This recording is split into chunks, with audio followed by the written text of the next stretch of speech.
Imagine the year is 1894. Okay. Picture a massive, really ornate theater, the Lyceum Theater in Baltimore, Right. and the Gilded Age is just in full swing.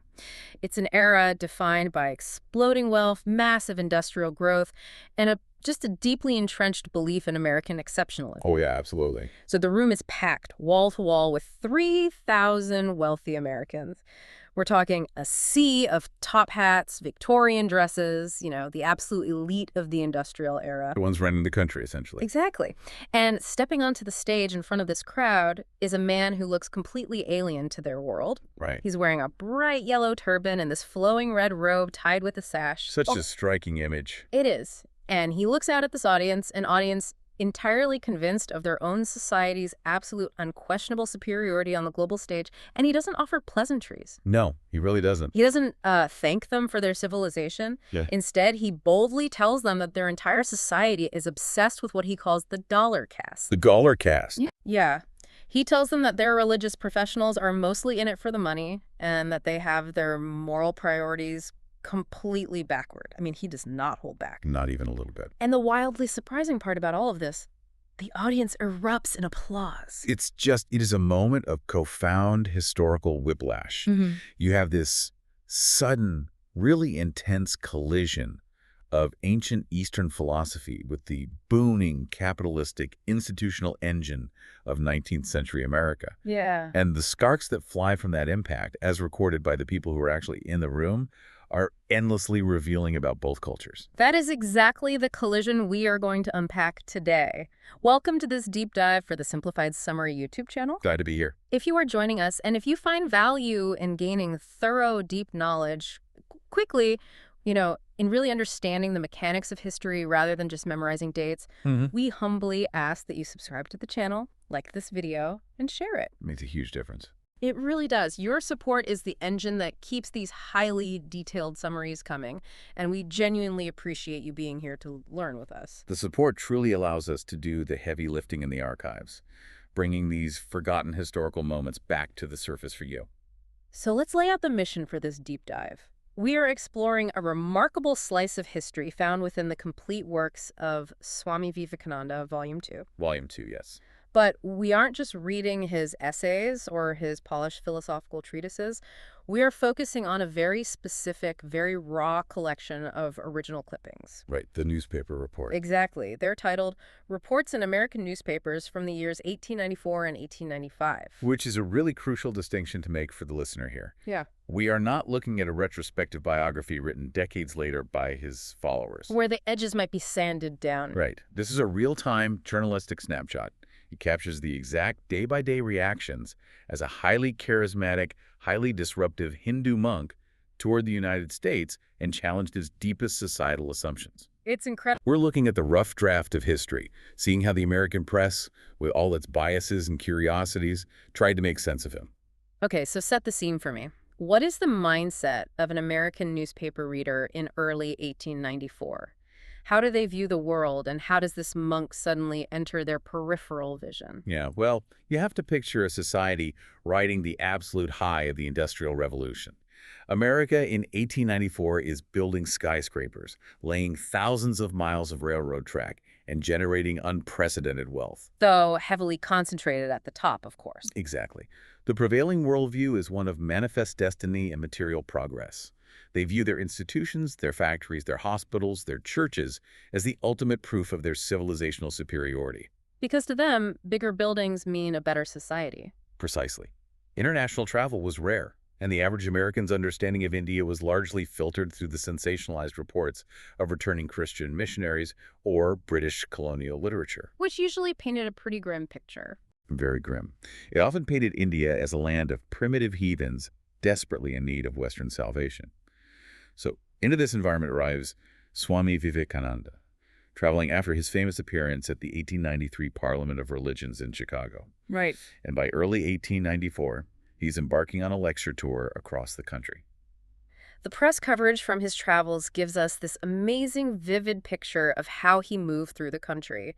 It reads almost like modern celebrity tracking. It really does. If you look at the Bay City Daily Tribune from March 23, 1894, The reporting is granular. They note he arrived in town from Detroit at noon. They're clocking his exact movements. Yeah, they document that he had been the guest of a Senator Palmer, that would be Thomas W. Palmer, a very wealthy and influential politician from Detroit who'd been a U.S. Senator and a minister to Spain. Oh, wow.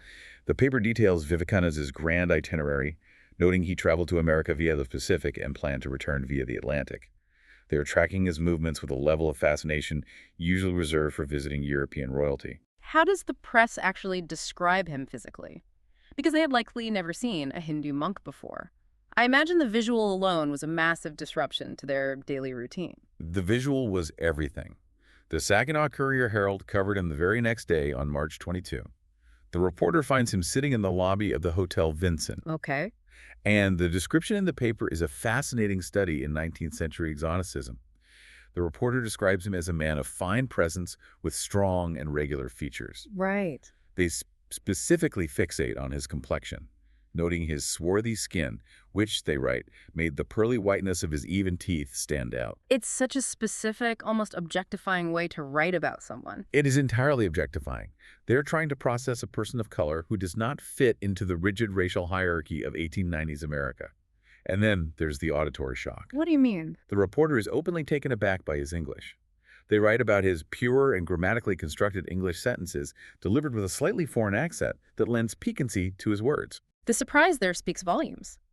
It's as if the reporter fully expected him to be entirely uneducated, or at least incapable of matching a Westerner intellectually. That was the underlying assumption of the era. The narrative was that the East was backward. Yet here sits a man in a hotel lobby speaking flawless, highly elevated English, casually dismantling their preconceived notions. Yeah. And the visual spectacle was seemingly engineered to command this exact kind of attention. Later reports, like the Morning Herald from October 1894, give us that iconic image we mentioned earlier. The turban. The yellow turban and the red robe tied with a sash. The reporter notes this added an Oriental cast to his features. It feels incredibly deliberate. In a society unfamiliar with his culture, he didn't try to blend in by wearing a Western suit. No, not at all. He wore garments that instantly signaled he was arriving as an absolute equal, looking the part of a spiritual royal. He forced them to deal with him on his own visual terms. He was a master of presence. This striking visual, combined with his formidable intellectual presence, instantly disarmed people. It shattered the expectation of the humble, needy foreigner. But he didn't just look the part. He backed it up with a level of bluntness that is almost hard to believe for the time. Very true. In that same Bay City interview, the reporter asks him a standard question about America, probably expecting some polite flattery about their trains or their booming economy, and Vivekananda just drops the hammer. He tells them, "This is a great land, but I wouldn't like to live here." And he doesn't stop there. He says, Americans think too much of money. They give it preference over everything else. He ends the thought with, your people have much to learn. It is a staggering critique when you consider the context. He is sitting in the industrial heartland of Michigan, surrounded by the beneficiaries in the Gilded Age, the age of Andrew Carnegie and John D. Rockefeller. Right.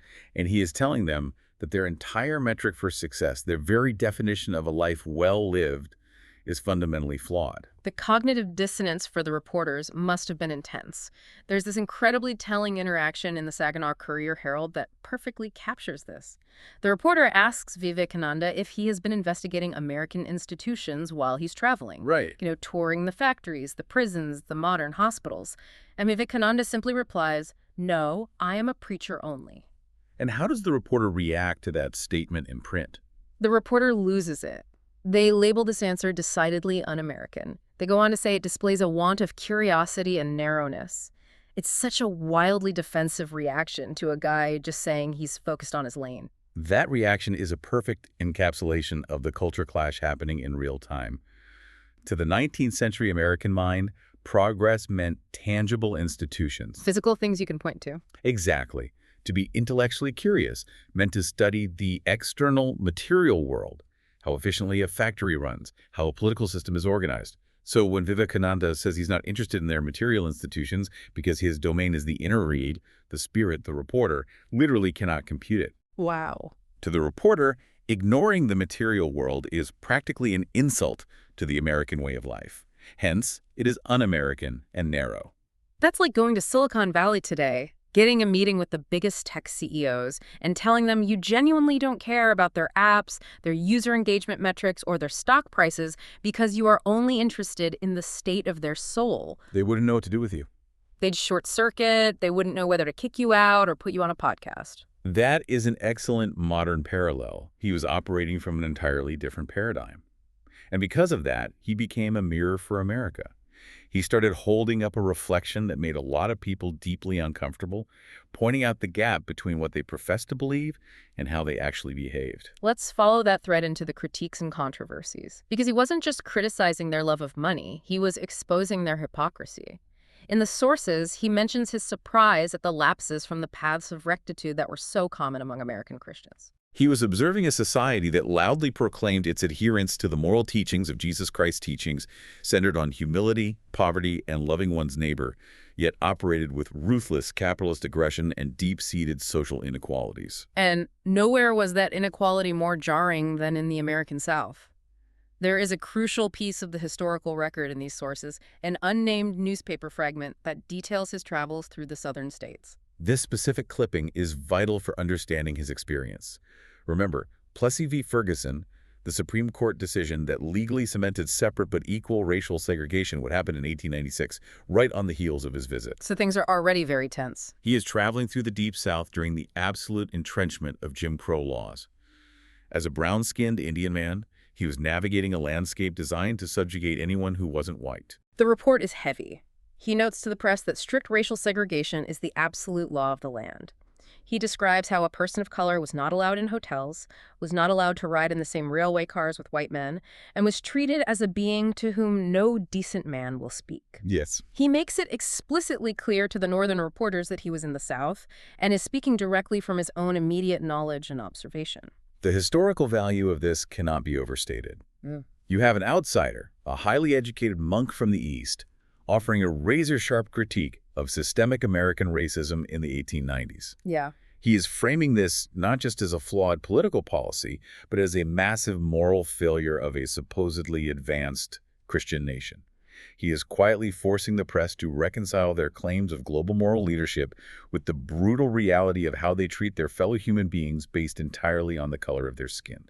It was an undeniable exposure of hypocrisy. But what about the North? Because it's easy for northern reporters to tut-tut at the South. Did he turn that mirror on the northern audiences as well? He absolutely did. He didn't let anyone off the hook.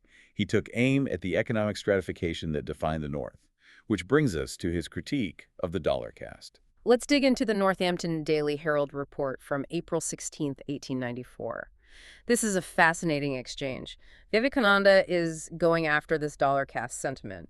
He argues that this obsession with money taints the dominant white European and American races to their mortal danger, both morally and civilly. That's a strong claim. And the wildest part is that the reporter actually agrees with him. The reporter writes that Vivekananda's point on the dollar caste was superbly well put, and notes it was delivered with the fire of a prophet, saying, "Thou art the man."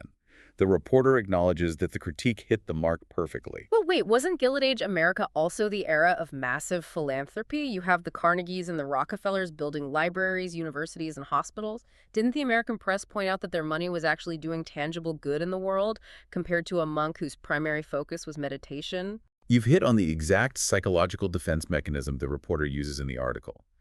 The Northampton reporter admits Vivekananda is right about the greed, but then immediately pivots to fiercely defend Western religion and its material output. I see. The reporter tries to assert that Christianity is practically superior, precisely because of its outward action. The wording the reporter uses is so revealing.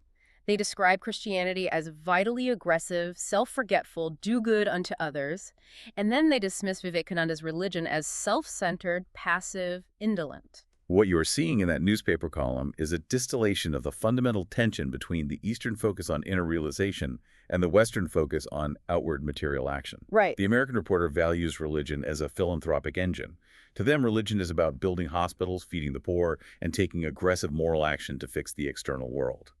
They view the Hindi focus on meditation, self-realization, and transcending the material plane as passive, or worse, lazy, hence the word indolent. So you're telling me the American reporter sees building a massive charitable hospital as the ultimate religious act, even if the money came from ruthless business practices. Exactly. While Vivekananda sees the pursuit of that money as a spiritual trap, regardless of what you build with it. Precisely.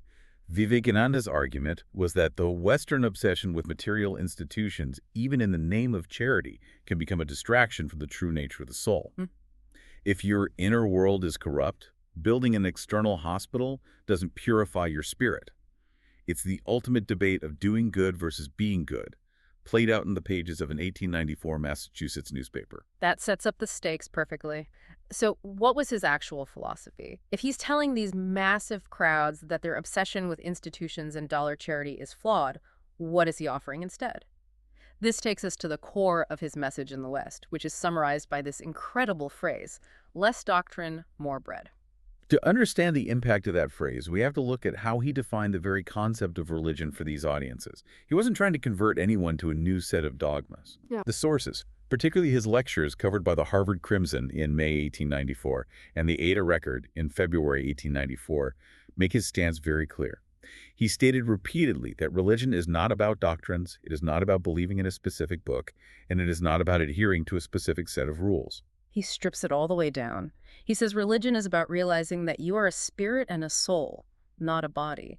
The fundamental basis of all religion, he argued, is simply the belief in the soul. Which was a radical simplification for a Western audience accustomed to highly structured theology where salvation was tied to specific intellectual beliefs about the nature of Christ, sin, and redemption.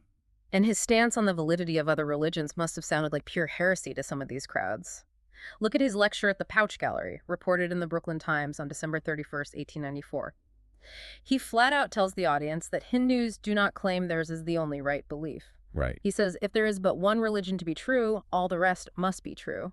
That concept of universal acceptance was highly disruptive. He was speaking to a society where the dominant religious narrative was exclusivist. The prevailing idea was that there was only one true path, one valid revelation, and all other religions are false idols.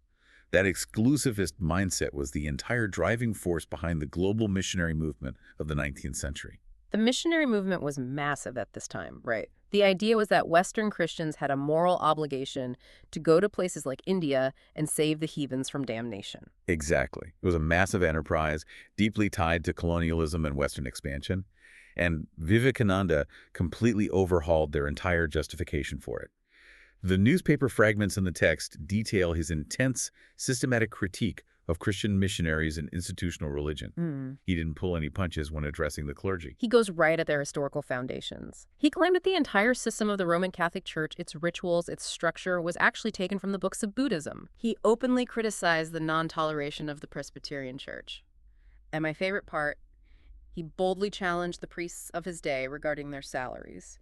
He asked the crowds how long the religious professionals would stay in the church if they had to rely on getting their pay from God instead of dollars. He is attacking the professionalization of religion. He's pointing out that if a priest is motivated by a salary, a parsonage, and social status, then it's a career, not a spiritual calling. That brings us back to the Lyceum Theater in Baltimore. He was speaking alongside the Vrooman brothers. Who were they, and why were they sharing a stage with a Hindu monk? The Vrooman brothers were fascinating figures. They were dynamic, progressive ministers associated with the social gospel movement. They were interested in applying Christian ethics to social problems, poverty, inequality, labor rights. So they were already bucking the trend. Right. They were seen as radical in their own right because they focused on practical social reform rather than just preaching about the afterlife. So teaming up with Vivekananda on a topic billed as dynamic religion was a massive, progressive intellectual event. It's at this event that he delivers that piercing quote. The cry all over the world is less doctrine and more bread. He is looking directly at the Western missionary efforts in India and offering a devastating synthesis of their failure. He was giving them a very practical mandate. He argued essentially, do not send missionaries to teach religious doctrine to India. India has more religious philosophy and doctrine than it knows what to do with. If you genuinely want to help, if you actually care about the Indian people, send money to help the poor. Send bread. Stop trying to trade food for conversions. He told the crowd that prayer with the lips was not enough. People should pray with their hearts. He argued that life is about doing good without ulterior motives. That is the crux of his critique of missionary work. He is saying that the moment you offer a starving person food, with the ulterior motive of getting them to convert to your specific religious doctrine. The spiritual value of your charity evaporates. It becomes a transaction, not an act of divine love. It's incredible how that message resonated. You can imagine a segment of the American public people who were perhaps feeling cynical about the massive wealth and institutionalization of their own churches, hearing him and feeling a sense of validation. He was calling them back to a purer, more practical form of spirituality that prioritized human welfare over endless theological debates about who is going to heaven and who is going to hell. But he wasn't just on the offensive, critiquing the West. If you look at the bulk of these newspaper reports, Right. a huge portion of his time was spent on the defensive, desperately trying to demystify Indian customs for a Western audience that had been fed a steady diet of horrific stereotypes. Right, let's transition into that. Because he wasn't just dealing with theological disagreements, he was battling a massive PR problem regarding how India was perceived. He was constantly battling the exoticized and often horrifying narratives about India that were popularized by those very returning missionaries and travel writers. To raise funds, missionaries often highlighted the most extreme, impoverished, or shocking aspects of Indian society to convince American donors that their money was desperately needed. He addresses this directly with a brilliant analogy in a lecture called Ideals of Womanhood, which was reported in the Brooklyn Standard Union on January 21st, 1895. He is confronting the American tendency to judge India entirely by its worst aspects, its slums. He says, quote, "One may collect the rotten, worm-eaten apples under every apple tree in the world and write a book about each of them and still know nothing of the beauty and possibilities of the apple tree." Is a phenomenal rhetorical device. He's demanding intellectual fairness. He is telling the West that they must judge Indian customs by their highest ideals, not their lowest societal failures. Just like any other society. Right? Just as an American would be furious if a foreign visitor wrote a book claiming that the violent slums of 1890s New York City or the lynchings in the Jim Crow South were the defining characteristics of American culture, Vivekananda argued that India shouldn't be judged solely by its poverty or societal breakdowns. He specifically applied this worm-eaten apple analogy to the defense of Hindu women. The Western narrative was that Indian women were universally oppressed and miserable. He pushed back, asserting that in India, the highest ideal of womanhood centers on motherhood and chastity, and that you cannot understand their society unless you view their customs through that specific cultural lens rather than a Western one. And this specific defense brought him into direct public conflict with powerful figures in the American philanthropic world. This is where the tension really peaks. We see this intense debate reported in the Daily Eagle on February 27, 1895.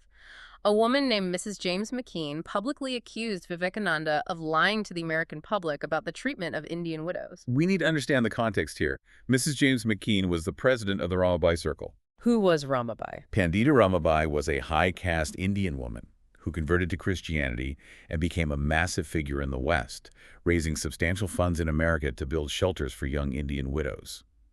The plight of the child widow in India was perhaps the single most potent fundraising talking point for Christian missions. It pulled at the heartstrings of Victorian Americans. So it was a massive operation. Yes. So when Vivekananda stood on stages presenting a more nuanced or less universally horrific narrative, he wasn't just defending their sensibilities, he was actively threatening their fundraising infrastructure. That changes the whole context. It wasn't just a philosophical debate, it was a battle over a very lucrative narrative. But the sources show Vivekananda didn't back down from the accusation. He gave a highly factual, detailed rebuttal. He flatly denied the sweeping generalization that widows were systematically abused as a rule of law or religion. He explained the legal realities of the Hindu system, which many Americans were entirely ignorant of. He pointed out that Indian law actually guarantees a widow her own property. He explained that a widow retains the property she had from before her marriage, as well as all the property she received from her husband. He was trying to shift the image of the widow from a helpless, penniless victim to someone who, under the ideal system of the law, had specific economic rights. Furthermore, he had to address the most sensationalized, gory stories that Americans love to focus on. You mean the juggernaut and the self-sacrifice of wives? Yes. The juggernaut refers to the British misconception of the Jagannath temple carts in Puri. The colonial narrative was that fanatical Hindus would routinely throw themselves under the massive wheels of these chariots to be crushed to death. Similarly, the practice of satyayani, The self-immolation of a widow on her husband's funeral pyre was constantly brought up. What exactly did the newspapers report him saying about those practices? Because if he defended them, he would have lost the audience instantly. He didn't defend them. He stated unequivocally that these practices had wholly stopped. And to prove his point to a skeptical American audience, he didn't cite Hindu scripture, he cited Western authority. That's smart. Very. He referenced Sir William Hunter's History of the Indian Empire, a well-known British historical work, to corroborate his claim that these fanatical deaths were a thing of the past. He was using their own historians to dismantle their prejudices. He also had to untangle the massive cultural confusion regarding marriage ages, didn't he? That was a major point of contention. The American press frequently reported on child brides with horror, assuming it meant the same thing it would mean in the West. Vivekananda had to explain the crucial distinction in Indian custom between the early formal marriage ceremony, which functioned more as an unbreakable betrothal arranged by the families, and the actual consummation of the marriage, which happened much later when the individuals were of age. He was giving them context they completely lacked. He was trying to add desperately needed nuance to a conversation that the American press routinely painted in broad, horrific strokes for maximum shock value. He was constantly having to re-educate the public on basic facts. There's a moment in the Boston Herald in May 1894 where he even has to clarify educational demographics. The assumption in the West is that the priests in India held all the intellectual power, much like the clergy in medieval Europe. Right. Vivekananda had to explain that in the Brahmin caste, the most highly educated individuals actually become professors and scholars, while the less educated ones are the ones who become the temple priests. It was an exhausting intellectual tour. He was systematically dismantling layers of prejudice, myth, and outright colonial propaganda. It really makes you reflect on human nature. Think about how easy it is to judge another culture by its worm-eaten apples, its worst crimes, its deepest poverty, while we violently demand that our own culture be judged by its highest, most noble ideals. It's a cognitive bias that Vivekananda was calling out over a century ago, and it's one we still struggle with today. And his goal wasn't just to defend India. It was to pave the way for a deeper understanding. Once he cleared away those misconceptions, or at least tried to, he wanted to present what he believed was India's ultimate philosophical gift to the world. Let's explore that gift. Because he wasn't just a debater, he was an ambassador for a very specific worldview. We see this in a lecture literally titled India's Gift to the World, covered by the Brooklyn Standard Union in February 1895. He didn't paint India as a primitive land-needing saving. He framed it as the intellectual bedrock of humanity. He described India as the earliest cradle of ethics, arts, sciences, and literature. He was attempting to instill a sense of historical reverence in an American audience that largely believed history started with the Greeks and Romans and culminated in the United States. And he was incredibly strategic in how he framed this history. For instance, he spoke extensively about Buddhism. Why focus on Buddhism when he was a Hindu monk? Because he knew his audience. Buddhism had gained a certain intellectual vogue in Western circles during the late 19th century. Philosophers and writers were fascinated by it. The reports from early February 1895 show him leaning into this interest, but using it to explain the unique elasticity of the Hindu position. The newspapers report him explaining that Buddha actively antagonized the prevailing religion of his time. Buddha pushed back against the priestcraft, the rituals, and the caste system. And Vivekananda points out the Hindu reaction to this massive disruption. He notes that the Hindus didn't crucify Buddha. They didn't launch a holy war to eradicate his followers. Instead, the philosophical system was expansive enough that Buddha was eventually accepted as God incarnate and worshipped within the Hindu pantheon. So he's showing the American audience a level of religious elasticity and absorption that must have been incredibly hard for them to fathom, given their own history of religious wars and schisms. He was illustrating that the Eastern approach to spiritual truth was fundamentally different. It wasn't a zero-sum game where one theology had to destroy another to be valid. He did the same thing when explaining India's demographic diversity to the press. Right. In the Boston Herald, he breaks down the religious makeup of India for them. He educates the Americans that Mohammedans, Muslims made up 1/5 of the population. He introduced them to the Parsis. The Parsis being the descendants of Zoroastrians who fled religious persecution in Persia and found safe haven in India centuries earlier. He made sure to mention their sacred book, the Zend-Avesta. He was showing them a society that, despite its poverty and the flaws he openly acknowledged, contained a vast multiplicity of thought living side by side. He was contrasting India's ancient pluralism with the West's modern, but often rigidly exclusive, dogmas. If we synthesize what Vivekananda ultimately wanted to leave with the West, based on these historical newspaper clippings, it comes down to a radical redefinition of a single word: toleration. Let's stop there, because toleration usually just means I'll put up with you. Exactly. In the West, toleration often meant merely enduring the presence of someone whose beliefs you secretly felt were doomed or inferior. Vivekananda was advocating for something much deeper. He was advocating for active acceptance. The profound realization that all religions, all these different sincere paths, are perfectly valid ways to reach the exact same ultimate truth. That was his ultimate message. A spiritual oneness that completely transcends doctrine, dogma, the color of your skin, and the dollar caste. It is a remarkable historical document we were looking at. These newspaper clippings captured the exact moment the East pushed back against the narrative of the West, on the West's own turf, using their own media against them. It is history happening in real time. Let's bring this deep dive to a close. We've traced the incredible journey of a monk who arrived in Gilded Age America, stood down the American press in hotel lobbies and massive theaters, and challenged their deepest societal and economic assumptions. He forced a booming, self-congratulatory nation to look in the mirror at its own hypocrisy. And through all the friction, he introduced a profoundly different way of viewing the soul, the purpose of charity, and the very definition of religion. He reminded them that it wasn't about building bigger churches or accumulating more wealth. It was about realizing the infinite spirit within. He left an indelible mark on the intellectual landscape of America, and these newspaper reports are the receipts of that impact. They absolutely are. And this leaves us with a provocative thought for you to ponder. Building on Vivekananda's razor-sharp critiques from these 1890 sources, ask yourself, if an outsider of his immense intellect and fearlessness were to travel through our society today, over 130 years later, what would they identify as our modern dollar caste? Have we actually moved past the rational superstitions and the lip service prayers he warned about? Or have we just invented entirely new, digitized versions of them, disguising our old obsessions as modern progress? That is a question well worth exploring as you look at the institutions around you today. Indeed it is. Thank you so much for joining us on this journey through the archives. One last warm reminder, if you loved this exploration and want more, please subscribe to the Simplified Summary YouTube channel, hit the like button on this video, and share it with fellow learners who appreciate a true deep dive into history and philosophy. Your support is what keeps this research going. Until next time, keep questioning the narrative.